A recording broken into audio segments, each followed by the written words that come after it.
स्वागत है आपका भोलेनाथ कृपा चैनल में। कामिका एकादशी की आप सबको ढेरों शुभकामनाएं। कामिका एकादशी चातुर्मास में श्रावण कृष्ण पक्ष की एकादशी को कहा जाता है।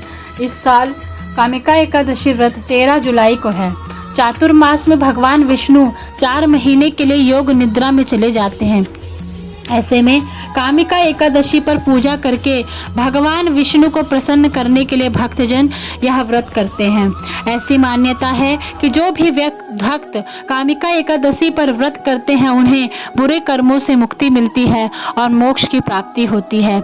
आइए जानते हैं कि कामिका एकादशी व्रत का मुहूर्त क्या है, महत्व क्या है और इसकी पूजा विधि क्या है। कामिका एकादशी का आरंभ 12 जुलाई को शाम 5:59 तक और 13 जुलाई को शाम 6:24 पर तक रहेगा। कामिका एकादशी व्रत का पारण समय 14 जुलाई को सुबह 5:33 से 8:18 तक कर सकते हैं। कामिका एकादशी का दोस्तों अपने आप में बहुत बड़ा महत्व है।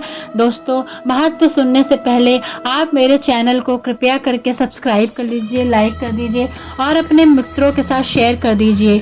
दोस्तों, कामिका एकादशी का इतना विशेष महत्व क्यों है? कामिका एकादशी चातुर्मास में पड़ने की वजह से इस व्रत का खास महत्व शास्त्रों में बताया गया है।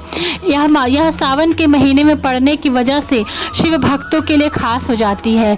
इस व्रत को करने से जाने अनजाने में किए गए पापों से भी मुक्ति मिलती है। कामिका एकादशी का व्रत करने पर अश्वमेघ यज्ञ के समान फल की प्राप्ति होती है। कामिका एकादशी पर भगवान विष्णु को तुलसी के पत्ते अर्पित करने से व्यक्ति पितृदोष से मुक्त होता है, भक्तों की मनोकामना पूर्ण होती है। पौराणिक कथा के अनुसार एक बार धर्मराज युधिष्ठिर भगवान श्री कृष्ण से सावन का कामिका एकादशी की महिमा जानने के लिए उत्सुक थे। तब कृष्ण ने बताया कि एक गांव में एक शक्ति रहता था। उसका स्वभाव बहुत क्रोधी था। एक दिन गांव के ही एक ब्राह्मण से उसका झगड़ा हो गया। विवाद में बलशाली व्यक्ति ने ब्राह्मण की हत्या कर दी। ब्रह्म हत्या का दोषी होने की वजह से समस्त गांव वालों ने उसका सामाजिक बहिष्कार कर दिया। समाज से निष्कासित होने पर उसने एक ऋषि से पूछा कि वह कैसे इस दोष से मुक्त हो सकता है। ऋषि बोले, तुम्हें ब्रह्म हत्या के पाप का प्रायश्चित करने के लिए कामिका एकादशी व्रत रखना चाहिए। सावन की कामिका एकादशी पर विधि विधान से विष्णु जी का पूजन करना चाहिए, दान करना चाहिए, ब्राह्मण भोजन कराओ। शक्तिशाली व्यक्ति से ऋषि के बताए अनुसार कामिका एकादशी व्रत को संपन्न किया और इसके प्रभाव से वह दोष मुक्त हो गया। उसके बाद से कामिका एकादशी का व्रत रखा जाता है। कहते हैं जो मनुष्य श्रावण में श्री हरि का पूजन करते हैं उनसे देवता, गंधर्व और सूर्य आदि सब पूजित हो जाते हैं। कामिका एकादशी के दिन जो उत्तम द्विज श्रावण माह के कृष्ण पक्ष की कामिका एकादशी का उपवास रखते हैं तथा भगवान विष्णु का पूजन करते हैं उनसे सभी देव, नाग, किन्नर, पितृ आदि की पूजा हो जाती है।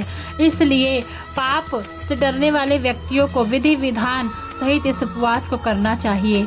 संसार सागर तथा पापों में फंसे हुए मनुष्यों को इनसे मुक्ति के लिए कामिका एकादशी का व्रत जरूर करना चाहिए। कामिका एकादशी के उपवास से भी पाप नष्ट होते हैं। संसार में इससे अधिक पापों को नष्ट करने वाला कोई उपाय नहीं है।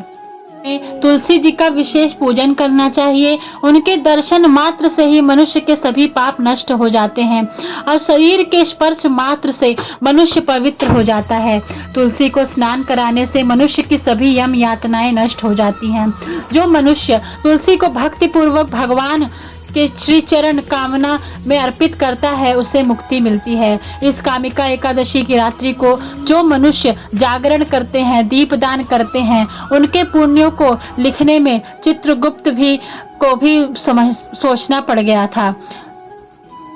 आप भी कामिका एकादशी के दिन ओम नमो भगवते वासुदेवाय का कम से कम 108 माला मंत्र का जाप कीजिए। विष्णु भगवान की विधि पूर्वक पूजा कीजिए, तुलसी पूजन कीजिए, दान कीजिए, पीपल वृक्ष के नीचे दीपदान कीजिए।